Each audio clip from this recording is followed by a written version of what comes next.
Hello, my name is Linda Abraham, and I am the president of Accepted and the moderator for today's webinar. I want to welcome all of you to How to Write a Winning Med School Personal Statement, to be presented by Accepted consultant Lolita Wood-Hill. Lolita is Accepted's newest pre-health consultant, but she has decades of experience in pre-health advising and medical school admissions, having served as a pre-health advisor for over 25 years. She is the former director of 2 post-bac programs at CUNY and currently serves as the executive director of pre-health advising at Yeshiva College in New York. Over the last 8 years, her pre-med students at Yeshiva College have had an 88% acceptance rate. In addition to this webinar and regular presentations at Yeshiva College, she has also presented workshops for regional and national associations of healthcare admissions advisors. Before we start, I'd like to bring a few items to your attention. First, Lolita may ask questions during the presentation and ask you to raise your hand in response. You can do so by clicking on the hand icon, 2 icons underneath the horizontal orange arrow on your control panel. If you are here right now, if you are here because you want to write a winning personal statement, attend medical school, and pursue the career of your dreams, please raise your hand.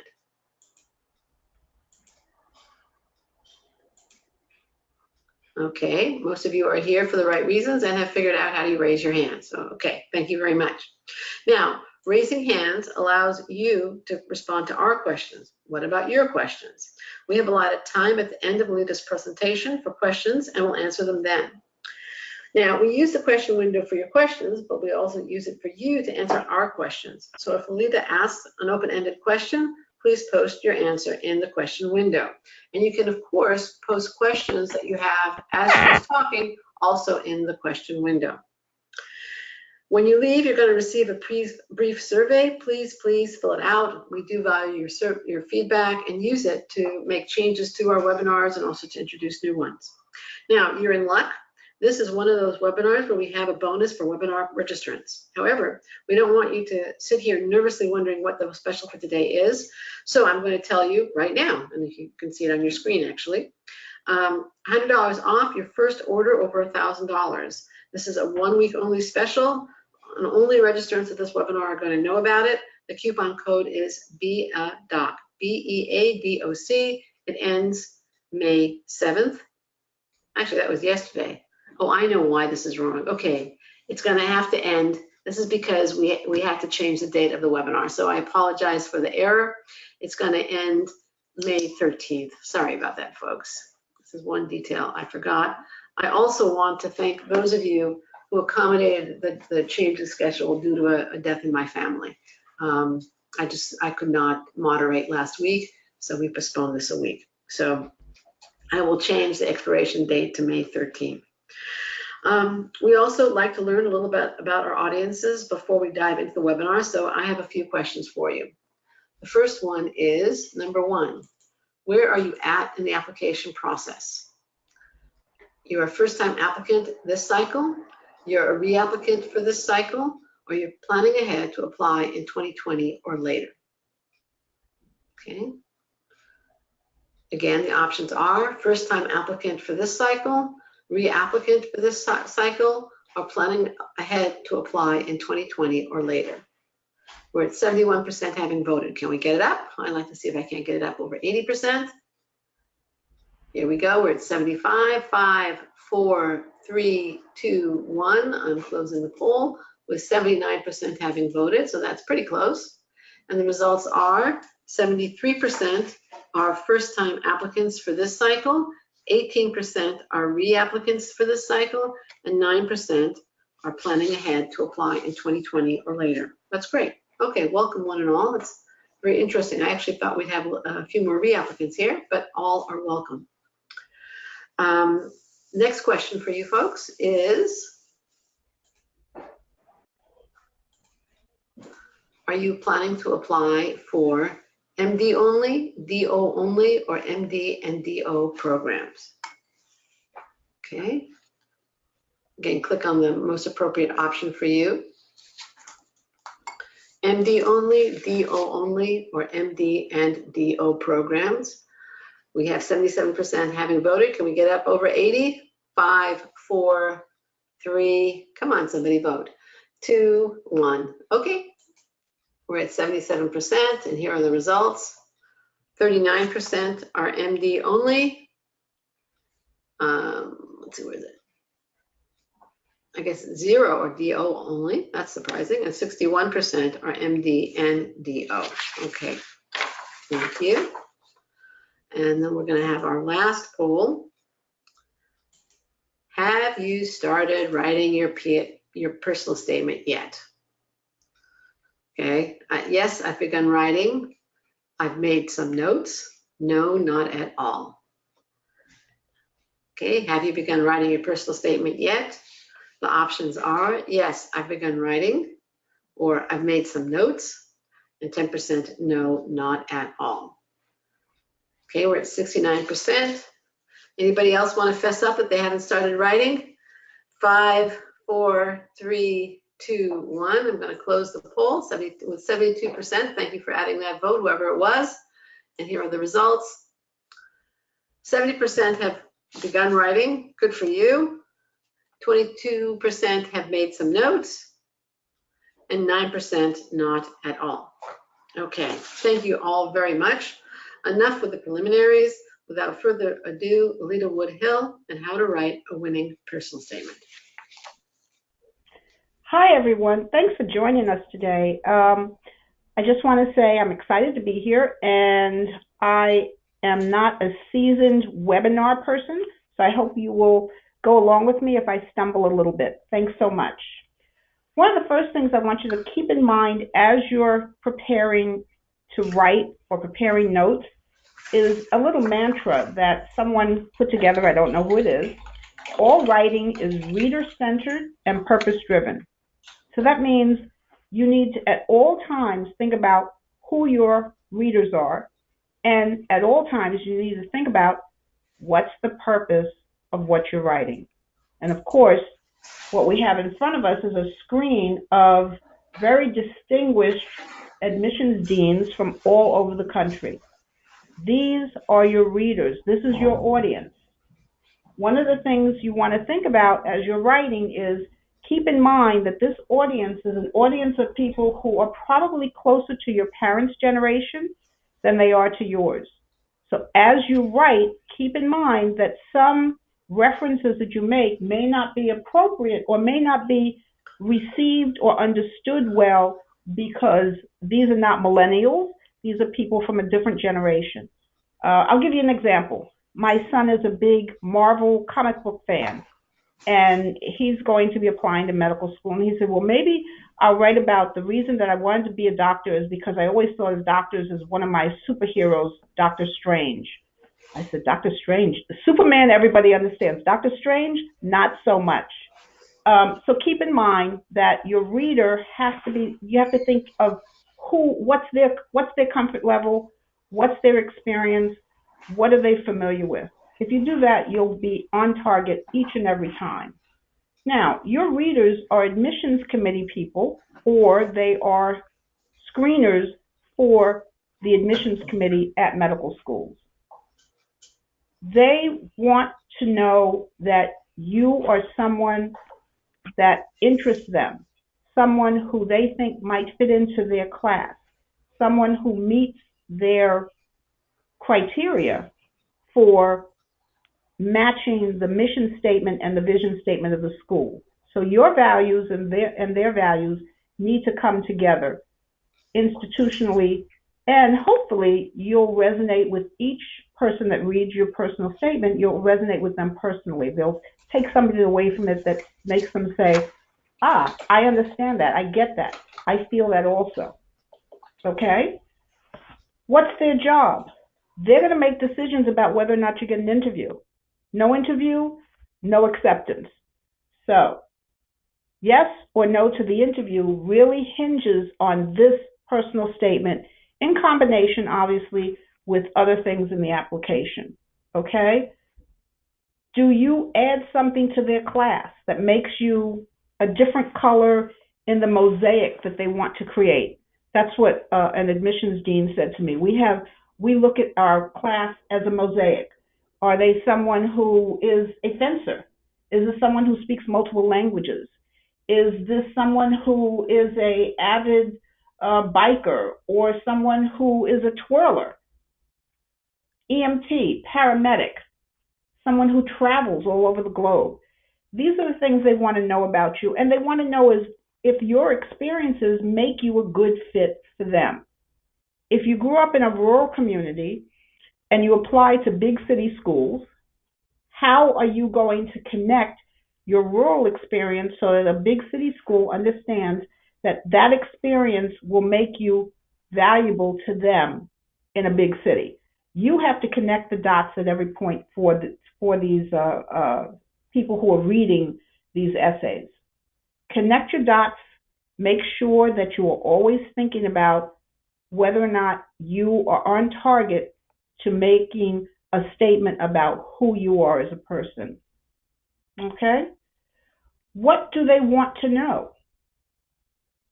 They want to know that besides your MCAT scores, besides your grades, that you're going to bring something unique to the class, something different, something that nobody else is bringing. And I'll talk about this a lot throughout the presentation. It's hard for us to think of ourselves as unique individuals, but we are.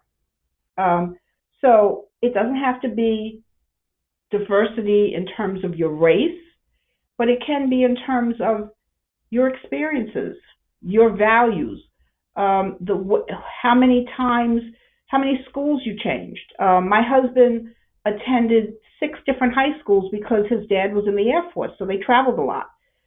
So his biggest skill set is being able to be comfortable in any setting because he always was the new kid in the class. So he's able to articulate and move around in different circles of people much more comfortably than I am because that's how he was raised. That's a difference that makes him unique. So those are the kinds of things that you want to think about. What's the purpose of your writing? The purpose of your writing is to show that you are more, that your education, your values, your parental upbringing, your education is giving them much more than what they can see in a resume. And you want to think about, how do you make that happen?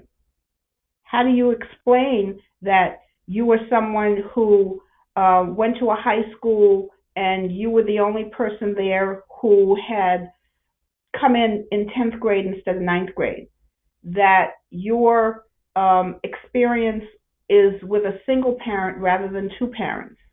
That your parents were gay, or that you have a religious upbringing that's much different than everyone else's? That's what you really want to show. Next. So we have your skills, your interests, and opportunities.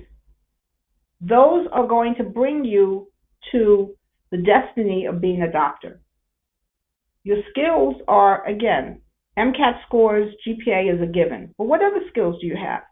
Do you have computer skills? Not hacking. We don't want anyone who's been a hacker. At least we don't want to say that. Do you have skills in math? Do you have skills in foreign languages? Do you have skills in hula hooping? Whatever your skill sets are, how do those skills connect to your interest? So did the skills come first, or did the interest come first? Or is it a combination of the two? And what opportunities were you afforded because you had certain interests and skills, and did those opportunities give you a chance to kind of move outside of your comfort zone? One of the things schools are going to want to see is how well you can function a little outside to the left, a little outside to the right, a little into the middle, because they need to know that that flexibility will be the same flexibility that you will show to your patients and that you will share with your patients, because you'll have to talk to people who are much different than you every single day as a doctor. Okay? How do you do this? You tell a story. The story of who you are. Are you the oldest? First generation college student? Are you a recent immigrant? Are you new to the country? What is it about you that tells a story? Are you someone who's been a teacher for 10 years and then decided to come back to school? Um, are you someone who's an older student and decided to start college at a later age? I remember when I was in college, my mother, myself, and my sister were all in college at the same time. My mom was 40, so she was going to college after she had really raised her family. Those are unique stories. That's the story that you want to tell. Okay? What are you thinking about in terms of your career plans? Your career plans include what you want to do besides being a doctor, because being a doctor cannot be the only thing that defines you as you get further in your life, right? So, what else do you want to do? Do you have an interest in public health? Do you want to be an advocate for clean energy? Do you want to run a hospital? And if so, why? Why are those things important to you? And if those things are important to you, how are they going to impact on your career as a physician? You need to be realistic. I'll give you another example. I had a student who was interviewed at medical school, and she told them that she wanted to be an oncologist, and she was going to also open up her own wig shop for women who had lost their hair. And she was going to do this within the first 10 years after medical school.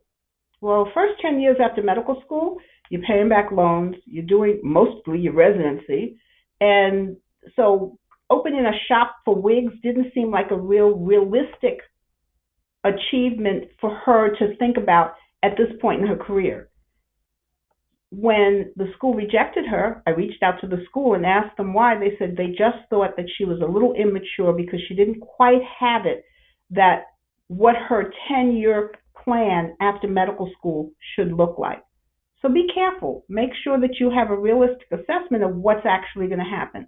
Do you understand that 4 years of medical school then means 3 to 7 years of residency, loans that will probably take you 10 to 15 years to pay off?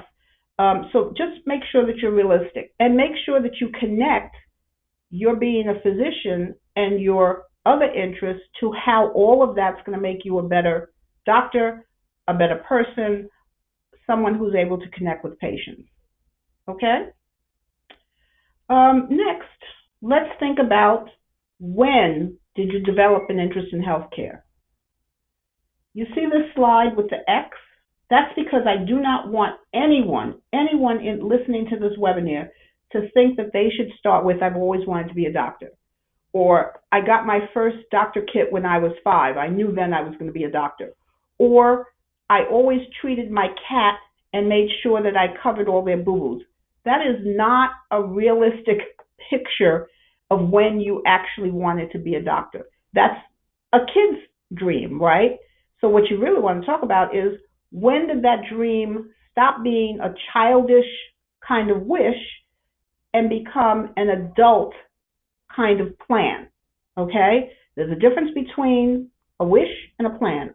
A wish means that I'm just dreaming and I'm just going to continue the dream.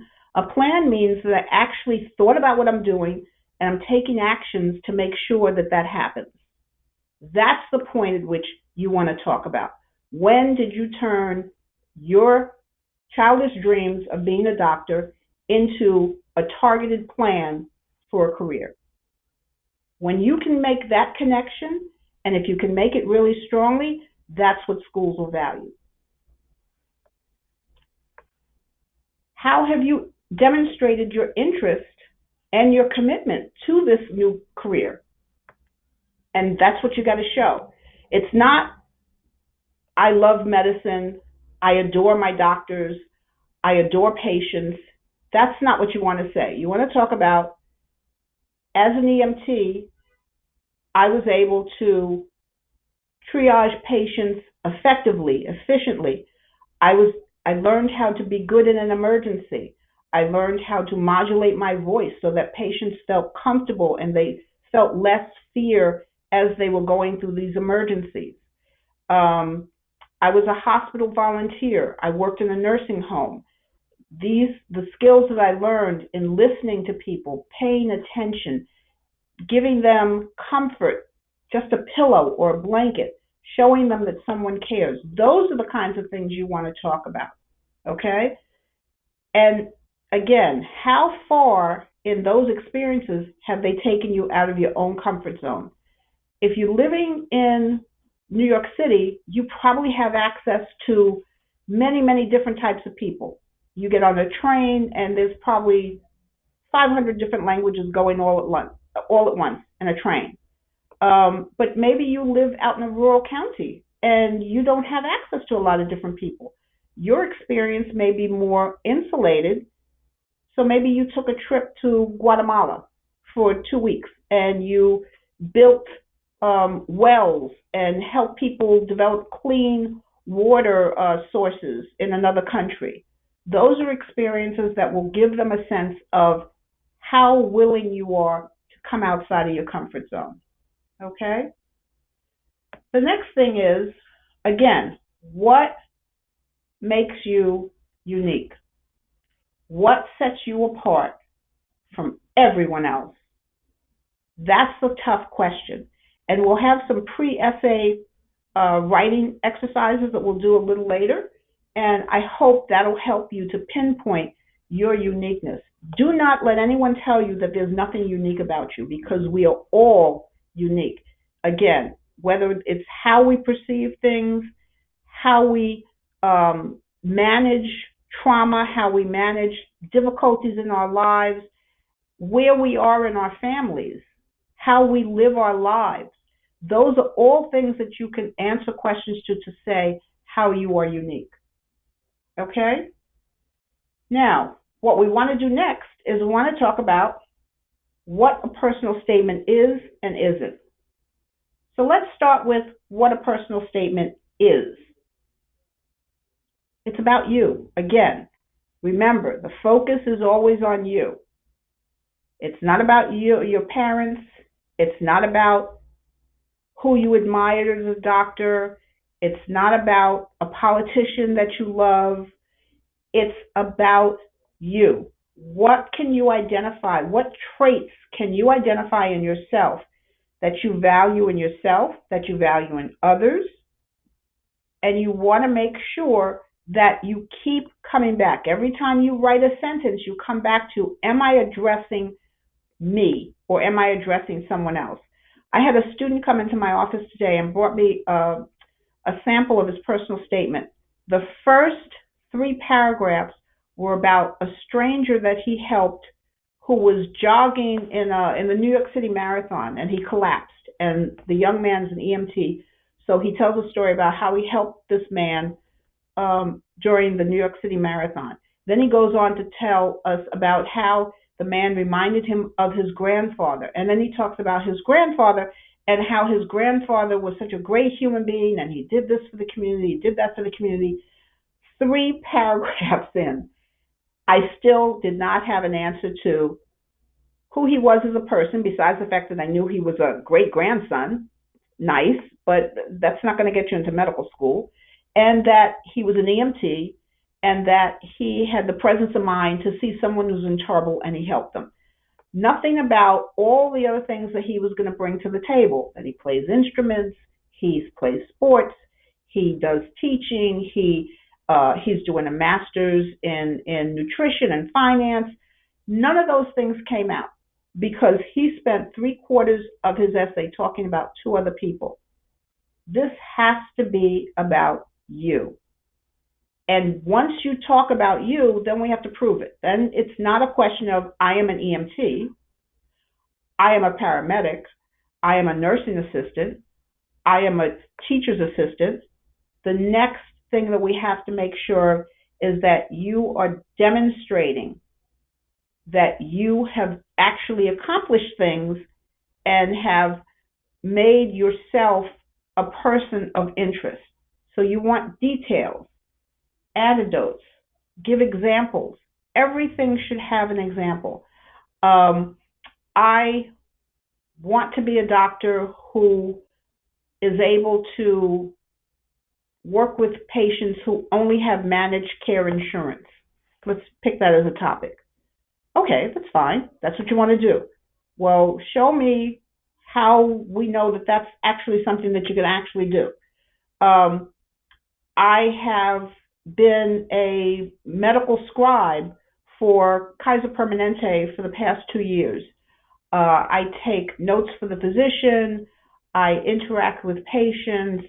I have I've communicated in several different styles because sometimes we need translators, and I've had to work with the translator to make sure that the doctor and the patient are connecting and that the notes are connecting well. Prove it. Give examples. Make it clear and make it interesting. I had one student who had an interesting personal statement. He started out with he had no interest in medicine until he had an ingrown toenail during summer camp. It was the funniest story. You laughed when you read it because you imagined he wrote it in such a way that you imagined he said, I was a, pudgy 10-year-old. Here I am at camp. I don't want to be here. And I have an ingrown toenail. It's killing me. I go to the doctor and he fixes it. And every day I come back and he helps. And every day it feels better and better. And I'm feeling so much better. I'm enjoying camp all of a sudden. And I'm thinking, this is what I'm going to do with my life. That was a great story. He then talked about his connecting with other kids in the camp to help the doctor with students who were feeling homesick. And so his whole thesis wound around the beginning of loving medicine because he found someone who helped him with something that he found very painful. And at the same time, he took it, and instead of saying, okay, now I'm really happy that you helped me, he actually took the time at the age of 10 to help other kids in the camp who he felt needed some assistance.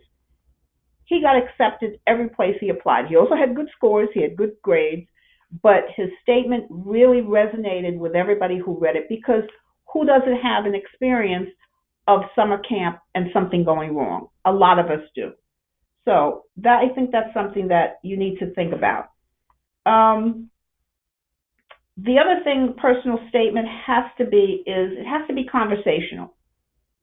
No one wants to read something that sounds as if you're writing your dissertation for your PhD in some obscure Arabic language, or any other language.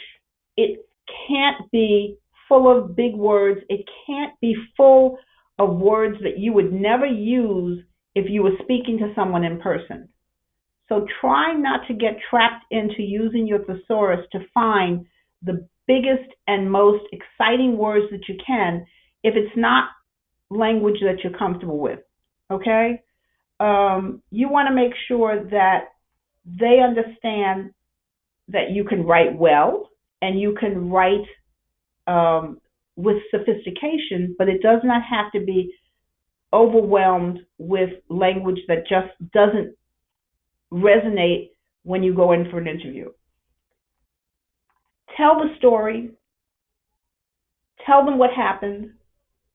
What did you learn? What did you get out of it? And how what you learned and what happened to you, how that's going to apply to success in medical school or dental school or any health profession school. Why did it matter that this story and this experience happened, and how are you connecting that to what your future career goals are? Okay? So stay away from big language. Of course, that the exception to that is your research. If you're doing research, obviously the language you use is going to be particular to the research project. Don't be afraid to use language then. You don't have to dummy it down for those of us who have no research exposure in that area. But do make sure to keep it clean and concise so that people do understand what you're saying. The next thing is you have to prove it. Show the reader that you understand that you have to prove to them what it is you say you are as a person. Again, details, anecdotes, examples. You want to make sure that they understand and can see where you've been as a person in your life. Okay? Now, what is a personal statement not about? A personal statement is not about Shakespeare. It's not a literary exercise. We're not looking for, it was a dark and stormy night. We're looking for something that tells them that you understand the seriousness of this statement and how important it is for you to get the right tone and to bring the right amount of information to the reader. Okay? You want to make sure that it's not a poem, and you can put a poem if you want, but you better be someone who really understands poetry and its connection to how you're going to make it understandable to the reader. Again, keep in mind who your readers are, okay? So I tell students what you really want is a vanilla cake with maybe a couple of sprinkles on the side, but you really don't want it to be over the top, okay? You also want to make sure that it's not a reiteration of your resume, okay?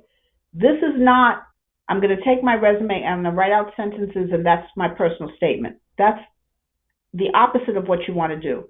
The application itself gives you enough space for you to put your resume in narrative form in other areas. The personal statement should really be a theme. If you've done a lot of tutoring, you were a TA in classes, you were an RA in your dorm, you do knitting or crocheting and you run classes, you're wood carving, and you've organized a club for wood carvers. Teaching might be a theme that you want to talk about, that you enjoy teaching. You enjoy helping other people learn new things as you learn new things, and how that teaching helps you to learn, it helps you to connect to others, okay? You want to talk about being an EMT, not just I was an EMT for 3 years, but as an EMT, I was privy to an accident on the highway and had to rescue someone whose car was getting ready to catch on fire. And in doing that, I was able to enlist the help of other people who were passing by, and being able to collect people together in a joint effort to save someone's life was so rewarding. That's a statement, not I was an EMT for 3 years. That doesn't tell them anything. It doesn't tell them who you were as an EMT, what you did as an EMT, or even if you liked being an EMT, okay? It's important that you bring that passion with you. You don't want quotes from obscure places. This is prime real estate. You want to make sure, again, that this is about you. It's not about Martin Luther. It's not about Socrates. It's not about Gandhi. It's not about your grandfather or your grandmother. This is something that has to do with you. And you only have 5,300 characters, which is about a full page, single space. So you can't waste words or waste space talking about someone who's not going to make it clear to schools what you're about, because that's really what this is. What are you about? Who are you? What have you done? How have you done it? How is all that going to connect to make you a better doctor? Okay? You want to make sure you're not addressing the issues of healthcare directly. Our healthcare system here in the United States is really in bad shape. That's not for you to say. First of all, you're not a healthcare provider, so you have no idea really. Or my parents talk about how health insurance has really driven their salaries down. Again, that's your parents, that's not you. You can say, it seems there's room for a lot of improvement in healthcare. In my work as an EMT, I see patients who are in various nursing homes, or I see patients who don't have insurance, and sometimes it's very difficult to get them the kind of care that they might need.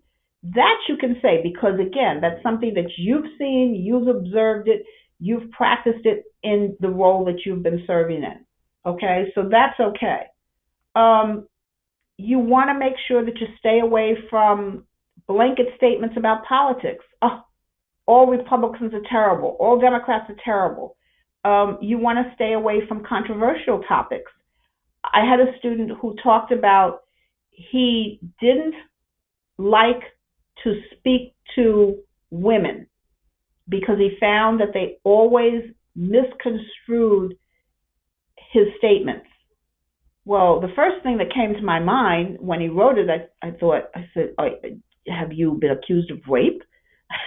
Now, that's bad because if I thought that and he's sitting across from me, one person to another, and I know him, and he's like, no, that's not what I meant at all. He said, I meant that sometimes women just don't get what I say. I tend to be someone who speaks his mind and it hurts people's feelings.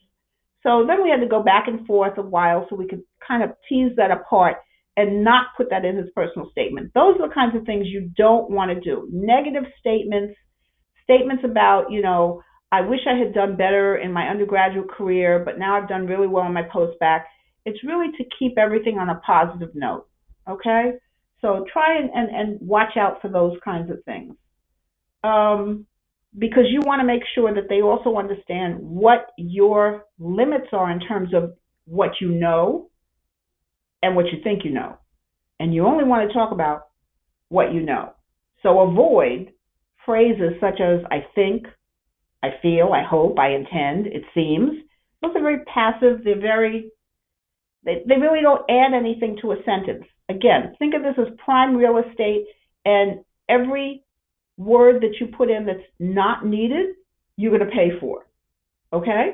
So, long, complicated sentences.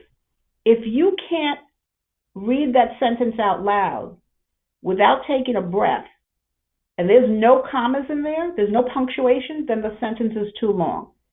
This is not a Russian novel where it could be a whole paragraph is one sentence. This is an English essay about you, and you need proper grammar and punctuation, and you want to make sure that it's readable, and readability has to do with making sure that your sentences are not too long, too complicated, and that you don't lose the thread of what your idea is. Okay, so you don't want to embed a really good idea in the middle of a sentence that's really long, and so no one really understands when they get to the end of the sentence what you were trying to say. Okay? You also don't want to talk in the passive voice. Here's an example. Happy Harry ate 6 shrimp at dinner. Now, you see I said that very slowly because I couldn't say it very quickly. And I'm going to give you a sad face. At dinner, 6 shrimp were eaten by Harry. That's very passive. So try to always have an active voice because that, again, engages people and keeps their interest to continue reading. You don't want a reader to get to a point where they say, you know what, I'm tired of reading this. This is just not interesting. Because if it's not interesting, they're going to put it aside. If they put it aside, you're going to get a rejection. Okay? You want to avoid adjectives like, oh, it was exciting, it was interesting, it was fascinating. If you're going to use those words, then you need to define why. It was a fascinating case. Well, what was fascinating about it? Why did you find it fascinating? How did you learn from this fascinating case? If you're going to use a word like that, you really have to expand on the idea so much that, again, you might lose the whole thread of what you were trying to get across. Empty phrases. Again, a dark and stormy night. I don't want you to think that this has to be something that James Patterson would have written, okay? It's not a mystery novel. We're not doing murders and mayhem here. This is not Game of Thrones.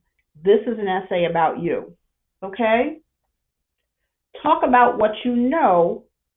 Don't talk about just what you feel, because feelings can be tricky. I felt bad that I couldn't communicate with a patient who spoke a different language than I did. Well, a reader might interpret that and say, oh, you felt bad because they couldn't speak your language, or you felt bad because you couldn't speak their language. Too ambiguous. You don't want to leave ambiguity in your statement. You don't want anyone to take that statement and say, What are they really trying to say? Make sure it's clear. That means have lots of people read it and make sure that everyone who reads it comes away with the same idea that you're trying to convey. Okay, what else don't we want to do? We don't want to exaggerate. And this is always something that I stress to students. This is what will catch you up.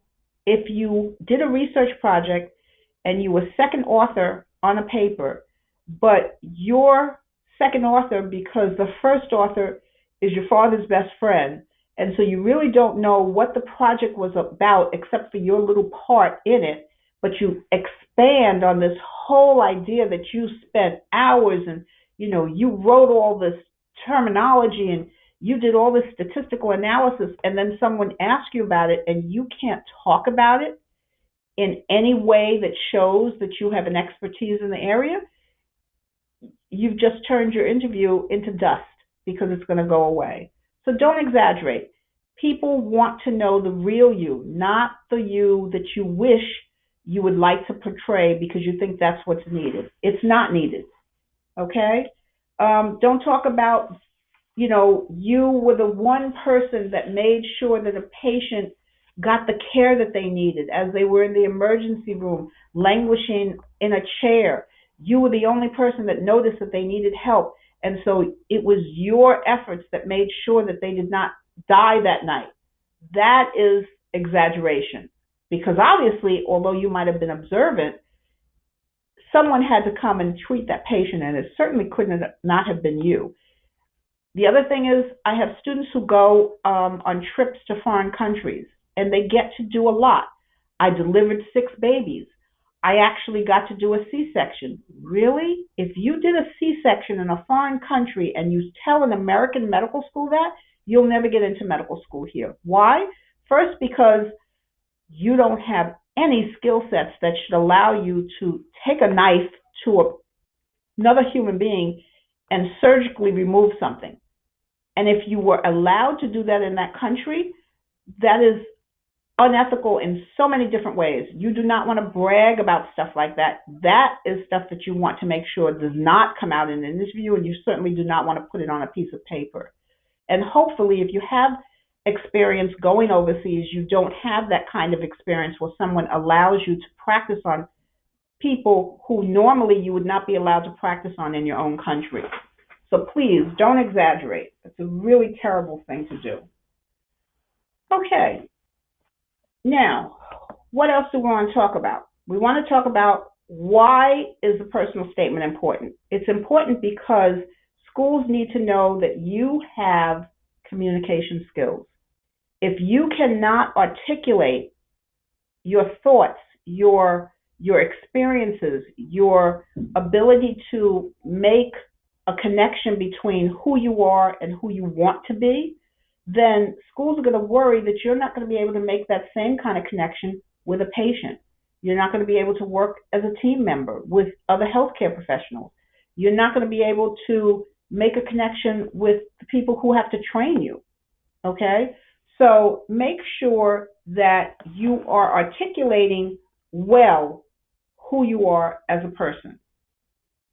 Okay. So now here are some questions that I think you want to think about before you start writing. If you've already started writing, that's great. These questions will probably help you out. This is a pre-essay writing exercise that I do with my students. What are you passionate about? I cannot tell you how many medical school interviews begin with a group session and a dean who goes around the room and says, what are you passionate about?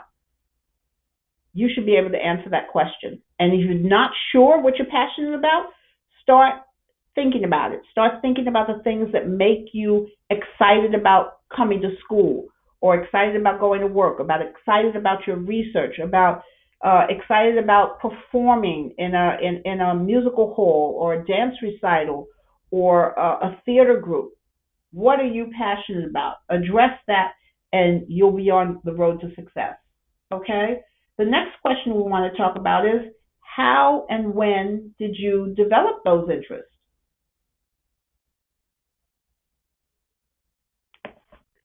Not just that you learned to play the piano, but what made you strive to keep learning?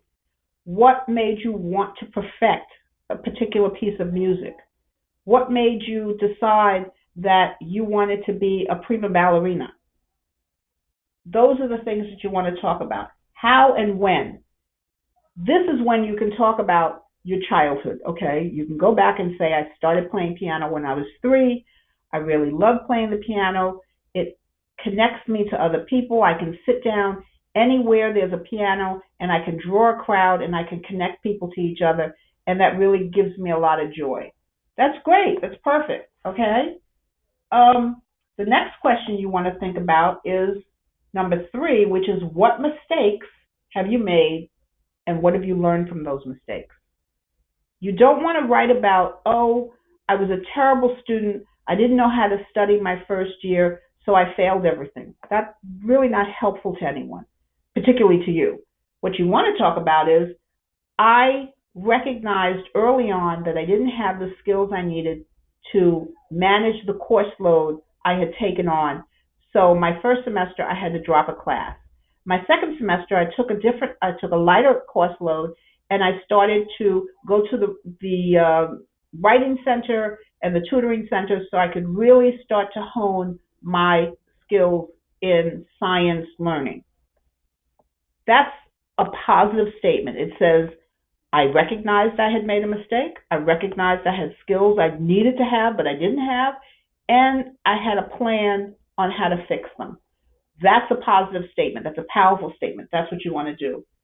Now, number 4, what ideas, books, courses, events have influenced how you see the world? Okay? How has that made you the person that you are now, and how does that connect to the person that you want to be? How does it connect to the people that you want to service, okay, as a physician? That's an important question. And it can be anyone. I mean, hopefully it's somebody positive. Hopefully it's somebody who's an actual person, not a make-believe person. I had one student, I forget, what's the name? Oh, Casper. He liked Casper the Ghost because Casper always did the right thing. I said, okay, but he's a cartoon. Let's see if we can find a real life person who has the same characteristics as Casper, but let's see if we can find somebody real. Okay? So be careful. You want to show maturity as well. Number 5, how do your current activities reflect your values? Okay? You were raised in a house with lots of kids. You're the oldest of 7. So your activities are always about teams. You're on a basketball team. You're on a soccer team. You are part of a musical ensemble. You're part of a dance ensemble. You have an art studio where you work with other people on artistic endeavors. Anything to show how the value of having to live in a group of a large family and sharing and getting along, taking a leadership position, how is that translated to the things that you enjoy doing in life? Okay? Number 6, how have you changed? How have you matured in the past 3 to 5 years? Okay? When you came in as a freshman in college, you are a much different person 4 years later. You've left your home, you've made new friends, you've gained lots of knowledge in different classes, you've been able to articulate and have relationships with faculty members who are from all walks of life, all different disciplines. How has that helped you to grow as a person? What have you learned in terms of having to live with a roommate who's not someone that you grew up with? Okay? Being part of a club and meeting people who had different ideas of what the club even was supposed to be about. Those are the things you want to talk about, okay? And lastly, number 7 is, can you link your interest to your clinician goals? Not, I want to be an oncologist, therefore I shadowed an orthopedic surgeon, and I shadowed a breast cancer surgeon. I want to be a clinical doctor, and so I've had interest in teaching, in learning a foreign language, in speech writing, speech or public speaking, things that I think will help me connect with patients. Okay? That's what you want to think about. And finally, I know you're ready for me to stop now, I'm sure. Hopefully, you down the road, you get that interview, and you want to remember that everything that you put in your personal statement is fair game for the interview. So if you have something in your personal statement that has an emotional tinge to it, and I'll give you an example. I had a student, her mother died right before she started her application for medical school. And she wanted to write about it. But every time we sat down to edit the essay and she talked about her mother, she cried. So I said, why don't we not put mommy's death in the personal statement? Let's pull it out and maybe we'll address it in the secondaries where they ask you, is there something you'd like to add? I said, because once you put it in the personal statement and someone asks you about it in an interview, you can't cry every time it comes up. That doesn't mean that it's not painful. It doesn't mean that you're supposed to be a robot and you're not supposed to be real. But when something is so painful that you can't get your emotions under control, schools will worry that you won't be able to get your emotions under control when you have patients that suffer, patients that you start to connect to, that you get emotionally attached to. So you have to be careful. Understand that everything that's in that personal statement is going to be in the interview, and that also means that you need to review your personal statement and your entire application before each and every interview so that you're well ready to get that going.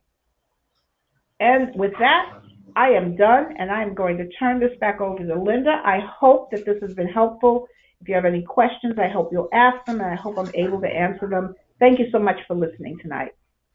Okay, thank you, Lolita, for the wonderful webinar. Thank you, attendees, for your questions. We have a couple posted, which we'll get to in just a minute. If others have questions, feel free to post them in the question window. And thank you for carving out time to attend this evening. As Lolita said, your goal in writing your personal statement is to introduce yourself to the admissions committee as a real human being, an individual, and to help them go beyond the transcript and score report, the short nuggets, and get to know the true you, a person motivated to become a physician with hopes and dreams, skills, strengths, and opportunities, and lots of competition for each and every single spot in medical school. Your goal in applying to medical school: apply confidently and successfully to the right program for you. Now, Lolita has given you tons of great advice. She's told you what your essay should and should not be. She's given you to-dos and don't-dos and avoids that apply to all of you. But no one, not even Lolita Wood-Hill, with all her experience, can teach you how to apply her excellent suggestions to your particular situation, or give you additional advice that applies only to your situation, unless she works with you one-on-one. To get that kind of support, you need the know-how supplied by experts applying general information to you as an individual, and that means you need consulting. Now, you are now at a crossroads. You can obtain one-on-one individual guidance for your critical personal statement and the other elements of your medical school application, or you can continue along and do it yourself. But realize that we here at Accepted are here to help you optimize your application, reduce your stress, and save time, and reduce the chances that you're going to have to do this again because you need to reapply. Lolita, the other medical school admissions consultants at Accepted, and I have mentored hundreds, if not thousands, of medical school applicants through the writing required of the medical school application process, and that includes the personal statement, the most meaningful experience essays, the activity descriptions, and of course the secondaries. And later, we provided interview prep. Given the complexity of the application process and the stakes, you need a guide who knows the process inside and out and who can support you through this grueling journey. You need Accepted to be your guide. With Accepted, you can access a level of experience you really don't have and really don't want to have. This process, you have to realize, takes lots of time that you simply may not have. We can help you save time. You, at certain points in the process, if not fairly consistently, will be a bundle of nerves and have stress. Apply knowing you have an expert to turn to and to mentor you can reduce your stress and nerves. And of course, improve your chances of acceptance. Last year, 91% of our clients were accepted to medical school. We survey every year, and that was the result. We have the admissions experts who can mentor you through the process so that you achieve your goal of applying confidently and successfully. Former admissions directors, staff members, post-bac program directors, and published authors, they can be your guide through this stressful, time-consuming process. So here's what I suggest you do after the Q&A. Visit www.accepted.com/medessay. Choose the service that's right for you, get the guidance you need, and apply confidently and effectively. And as I mentioned at the beginning, actually, before I get to that point, I do want to mention that the costs of accepted are fairly clear. You see them at the bottom, and you can see more on the site. The cost of rejection is not nearly as clear, and that risk is very real. Only 40% of medical school applicants, I'm talking MD applicants, are accepted to medical school, and the acceptance rate is actually lower for DO programs. So the risk of not using accepted could imply cost of reapplication, and that can easily, just in application fees, be thousands of dollars, not counting if you need to retake the MCAT. You'll have an additional year of reduced pre-physician earnings, which is easily 5 figures. And there's a potential that you could have gotten to a better program, whatever that may mean for you. Every year, we work with applicants who talked to us a year earlier and decided after taking the do-it-yourself approach and getting rejected that they wanted to work with us this time around. They would have been better off working with us initially, and so would you. And most of you, I know, are first-time applicants. But enough from me. What do accepted clients say? Great news. I've been accepted at XXX College of Medicine, my first choice. I want to thank you very much for all the help you've provided through the admissions process, from my personal statement to helping me with gap year plans. Nothing would have been possible without your invaluable advice. Or on the right, as an international student, I spent my entire pre-med years hearing how impossible it was for me to go to medical school. However, when it came time to apply, Alicia never seemed to let that become a part of my application. She helped me iron out the kinks, encouraged me to present myself in the best possible way. Thanks to her, I interviewed at Harvard, Stanford, Yale, Northwestern, Duke, Dartmouth, and NYMC. I'm proud to say that thanks to her coaching, I'll be matriculating at an Ivy League medical school this year.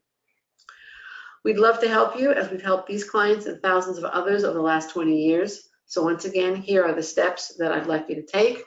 Here's the special for registrants for today's webinar, and the end date, because I unfortunately have to postpone the webinar due to a death in the family, is May 13th, 2019, not May 17th. And now we'll be happy to take your questions. I see there are several here posted. Sri asks how to talk about gap year activities in the personal statement and how I have improved since the last cycle. Lolita, what advice do you have for Sri? One of the things you want to do is talk about having gone through the cycle once and how much you learned about yourself in the process, what you accomplished, and you also want to talk about what you're doing now, what's new and exciting. You don't want to put in the same application again. The personal statement has to be rewritten, but it should be rewritten from the idea that I've grown over this past year. The application cycle was arduous, and although I wasn't successful, it taught me a valuable lesson about how tenacious I am about becoming a doctor. And my reapplication is ready and raring to go. I've got new exciting things under my belt, and I am ready to pursue this with all of my being. You really want to make it clear that this is something that is important to you, and you're going to keep trying to do it. And of course, you also want to talk about what improvements you've tried to make. You've gone to someone else to talk about, was it your MCAT scores? Was it your GPA? Did you fix those problems? So address the things that need to be addressed, but always remember that the statement needs to be positive, and you are always talking about how much you've gained and learned and how much that's going to make you a better physician on the other side. Okay, great question. Thank you, Sri. Mario asks, how do you address a couple of poor grades on your transcript? And should you address them in the personal statement? Okay. Don't address them in your personal statement. A couple of poor grades, if schools see a couple of poor grades, they're not worried about a few poor grades. They're worried about a consistent showing of poor grades. So if That would you also, had, can I interrupt for a second? Wouldn't that be particularly yeah, true sure. if the poor grades came, let's say, in your freshman year? Oh, they came freshman. Yeah. Yeah, so those are grades. That's again, it's growth. You don't have to address that in a personal statement. What you want to talk about in your personal statement is as I started college and as I went through college, I kept fine tuning my skills in studying. I learned how to better prepare my notes. I learned how to better read in advance and how to self teach myself certain concepts. I learned how to use the services that the school offered, and I worked in groups with other students so that we could kind of piggyback off each other and figure out what we knew and what we didn't know.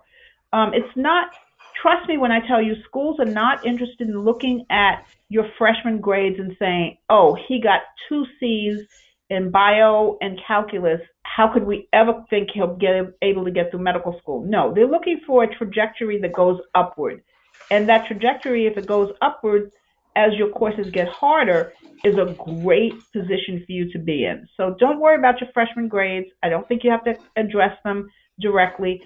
What you want to talk about again is just growth and having learned how to study more effectively every single term that you were in college. As a matter of fact, I recently interviewed a physician. She's just finishing up residency.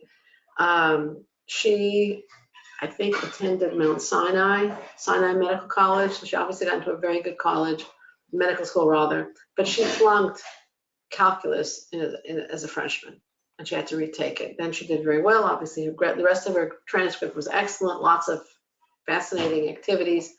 You can listen to her podcast, to her story at exhibit.com/303. She was a podcast guest, and I just texted you the full link.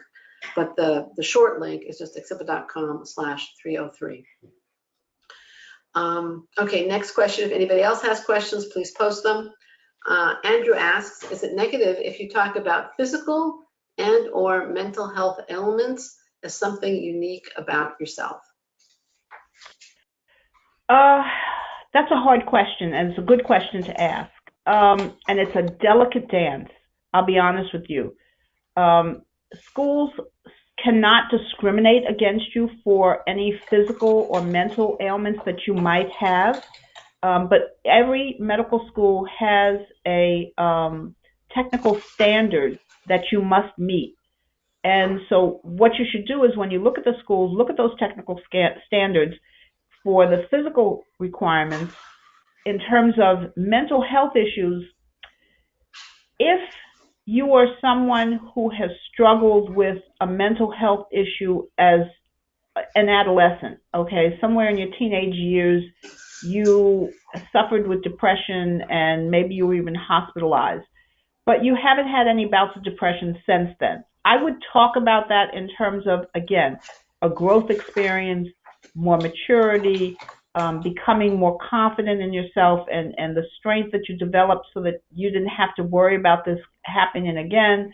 If it's something that's more serious, you're on medication constantly or you're in pain constantly, and that requires a certain level of constant care, I'll be honest with you, I think I would be a little worried about you making that part of your statement. Maybe I would bury it in the middle someplace and talk about it very lightly. But again, remember, it's going to come up in an interview, and when they talk to you about it, they might drill down and actually ask you a lot about it. I would certainly get an opinion if you have a physician that you can talk to or someone on an admissions committee that you have access to. I would certainly be very careful with that. I would say that that's the kind of statement that needs to be handled by a professional. Accepted.com has a lot of professionals who will look at that with you, who have lots of experience how to couch those kinds of issues. And it's not because it's anything to be ashamed of, but it is something that concerns schools. And schools can make choices, right? So you want to make sure that their choice is not to reject your application because they don't have a good sense of whether or not you actually going to be able to manage the rigor of being in medical school for all 4 years. So I would say that's something you really want to work with someone who has experience with, so that they make sure that that statement comes out really clear and in your favor. Right. I completely agree with that. I just want to add a couple of things. One, I think you have to ask, why do you want to include it in your personal statement? For example, did your grades dip because of physical or mental illness? Two, is it under control? Lolita talked about, will you be able to meet certain technical standards if it was a physical ailment? Can you handle the stress of medical school and medicine if it was an emotional concern? I posted just now a link to a podcast that we had with, she was, at the time of the podcast, she was in medical school. She might have finished at this point. The young woman that I interviewed there, it's accepted.com/270, was suffered from an eating disorder in high school. But she was several years, I think maybe the first few years of college too, but she worked after college. She was several years beyond it. Clearly, it was part of her past. It was influencing her interest in medicine and the direction she intended to take in medicine. So it was something that she could legitimately talk about. It was also part of her past, and it didn't stop her from being accepted. But I completely agree that how you handle that part of your story is something that you really, really want to have input on from somebody else. It can help you show the kind of maturity and reflection and resilience that medical schools are looking for, but you do have to be aware of the concerns that Lolita raised. Do you agree with what I said, Lolita? Everything you said is absolutely on point. Okay. We have a few more questions here. Leka asks, how would you suggest talking about time off from medically related activities during your gap year, such as working in a family business due to family emergency? So I'm it's not entirely clear, but I'm understanding from the question that you had either research that you were doing, or you're working as an EMT or volunteering, and you have to stop to help in the family business due to an emergency. Again, I think, I think, again, the medical schools are perfectly happy with you taking a gap year and doing something that's not medically related. What they want to know is why, and how is whatever you did during that gap year going to make you a better doctor? Obviously, working in a family business, being part of something that is greater than yourself, having to learn new skills or to brush off old skills, because maybe you also did this work while you were in high school, can only be positive. You gain a year of maturity. You gain a year of understanding how important it is for you to be part of a family and to assist the family. Now, what you want to be careful about is, if the family business needs you now, are they going to need you again? So you need to be able to address how your family has been able to manage to get you out from under the obligation that you're now taking part in. Because schools want to know that you understand that once you go into medical school, you're not going to be able to take time off to go and help the family. So any plans that you can put in place.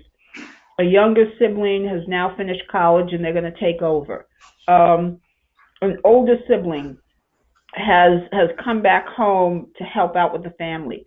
So you want to make sure, again, that there's some resolution or there's some solutions in mind that you've already put in place so that you can continue to pursue your dream of going to medical school. Okay, thank you. Brianna asks, would it be better to address any adverse events that impacted academic performance in secondaries instead of in the personal statement? And Leka, thanks you very much, by the way. You want to know whether or not you should address that in the secondary. The secondaries are really the place to address some of those questions, because a lot of secondaries will ask you, is there something else you'd like us to know? Is there something that prevented you from always being successful in your college career? So that's the appropriate place to put it. However, again, be careful.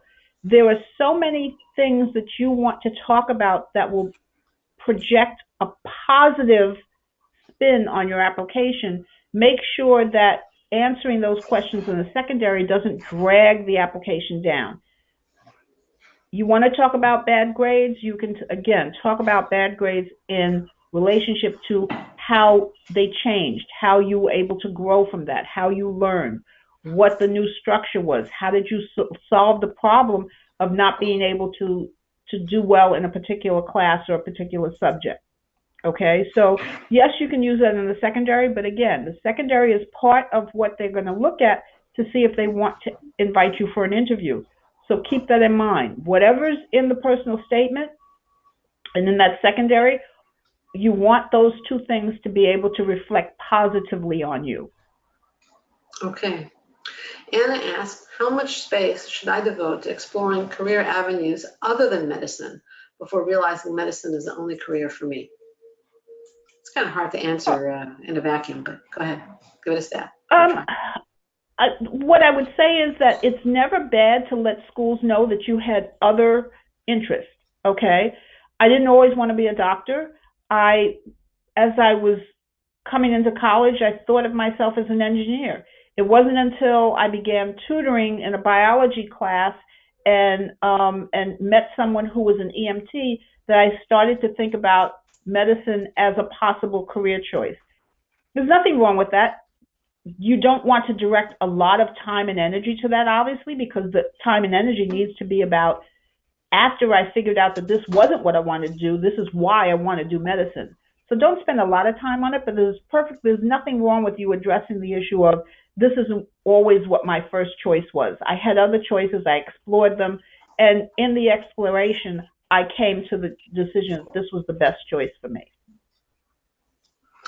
Could it also be appropriate to, especially if somebody worked in a different field, to show how that previous experience may actually enrich their qualifications for medicine?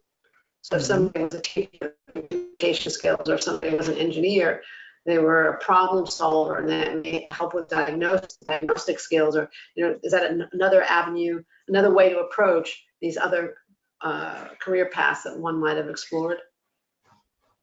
Absolutely. Okay. All right. And here we have a question from Catherine. How do you balance speaking about yourself in the activities section versus the personal statement?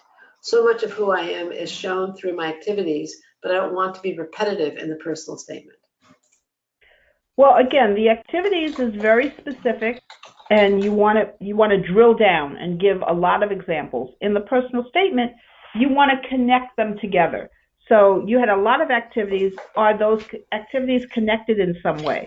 Did you do a lot of teaching? Did you do a lot of working in the public arena? Were you president of a club, and then president of student government, and then founder of another club?